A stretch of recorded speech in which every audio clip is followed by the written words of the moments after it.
Round up horror में आप सभी का स्वागत है। मैं ऋषि लेकर आया हूँ डर की एक ऐसी सच्ची कहानी जिसे सुनकर आपके रोंगटे खड़े हो जाएंगे, आप सोच में पड़ जाएंगे। तो चलिए डर की दुनिया में आप सभी का स्वागत है। शुरू करते हैं कहानी को। दोस्तों, एक बार की बात है, महेश अपने मामा के घर गया था। दरअसल वहाँ मुकेश की बुआ की शादी थी और वैसे भी महेश अक्सर वहां आता जाता रहता था, पर हर बार वो एक ही बात बार बार पूछता है कि ऊपर छत के कमरा हमेशा बंद क्यों रहता है। तो जवाब में उसे एक ही बात सुनने को मिलती थी, वो स्टोर रूम है इसीलिए बंद रहता है। पर यहाँ आप सभी एक बात ध्यान रखना, वो बात ये है कि बच्चों को जिस चीज के लिए मना करो तो उसी काम को वो जरूर करते हैं। घर में खुशी का माहौल था।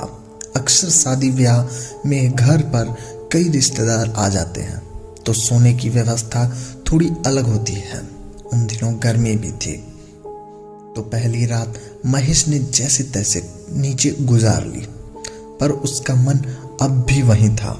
अगर ऊपर का कमरा खुला होता तो अपने दोस्तों के साथ ऊपर सो जाता। दूसरे दिन मामा को घर से बाहर जाना पड़ा तो मुकेश ने चुपचाप मामी से चाबी कहकर ले ली कि मामा ने कहा है कि वहाँ कुछ सामान है जो निकालना है। मामी इतनी बिजी थी कि काम के चक्कर में भूल गई और चाबी महेश को दे दी। महेश चाबी लेकर बहुत खुश था, पर यह नहीं जानता था कि वह क्या करने जा रहा है।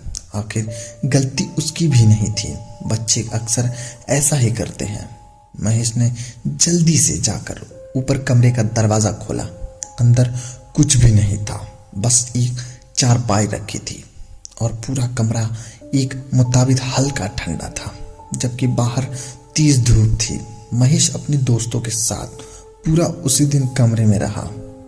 कई बार तो उसके दोस्तों ने उसे बताया कि खिड़की बार बार अपने आप बंद हो जाती थी। तो महेश ने कहा कि हवा से हो रहा होगा।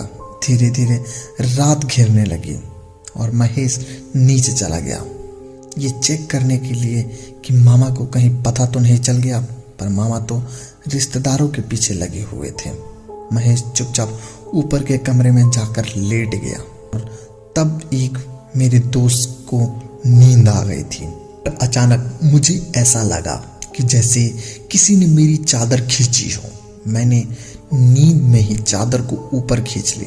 मैं जानता था वो मेरे दोस्त मेरे साथ खेल रहे हैं। मैं चुपचाप लेट गया, यह बोलकर कि परेशान मत करो वरना मामा आ जाएंगे।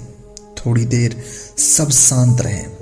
अचानक मेरी चादर फिर किसी ने खींची और मेरी पैरों की उंगलियों को जोर से दबा दिया। मैं बोलता रहा कि मत करो प्लीज, सोने दो, कि तभी सफेद चारपाई के मुंह के सामने आ गई और मैं जोर से चिल्लाया। मेरी आंखें बंद थी तो मेरे दोस्तों ने मुझे उठाया और बोलने लगे कि क्या हुआ महेश, क्या हुआ। मेरे पूरे चेहरे पर पसीना था। मैं डर से मारे कुछ बोल नहीं पाया कि तभी अचानक मामा ऊपर आ गए और हमको सब नीचे ले गए और मुझे पानी पिलाकर प्यास पूछा। जब मैंने बताया कि सारे रिश्तेदार डर गए और फिर मामा ने बताया कि उस कमरे में एक किराएदार रहता था जिसने फांसी लगा ली थी, पर वो आदमी बुरा नहीं था, बस चुपचाप रहता था, इसीलिए शायद आज तक उसने किसी को नुकसान नहीं पहुंचाया। ये किस्सा हमारे साथ भी हो चुका है, इसलिए हमने वहां ताला लगाया हुआ है ताकि कभी कुछ गलत ना हो जाए। दोस्तों, इसके बाद मामा ने शादी हो जाने के बाद रिश्तेदार को कहने के पर वो कमरा तोड़वा दिया और उसका सारा मलबा सामान फेंकवा दिया। तब से वहाँ सब ठीक है, लेकिन डर तो फिर भी सभी को लगता था। कभी कभी उनके घर में अभी भी कुछ अनहोनियां होती रहती थी तो वो समझ जाते थे कि वो अभी भी कहीं नहीं गया है।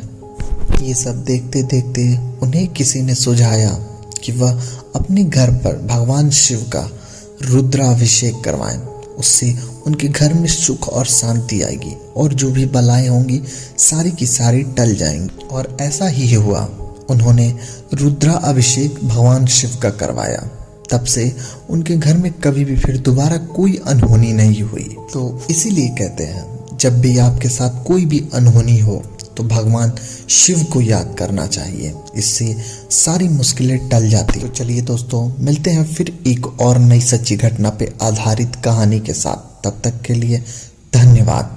अगर आपको वीडियो पसंद आई हो तो वीडियो को लाइक करिए और चैनल को सब्सक्राइब करिए ताकि हमारे आने वाली कहानियाँ सबसे पहले आप तक पहुँचें। धन्यवाद।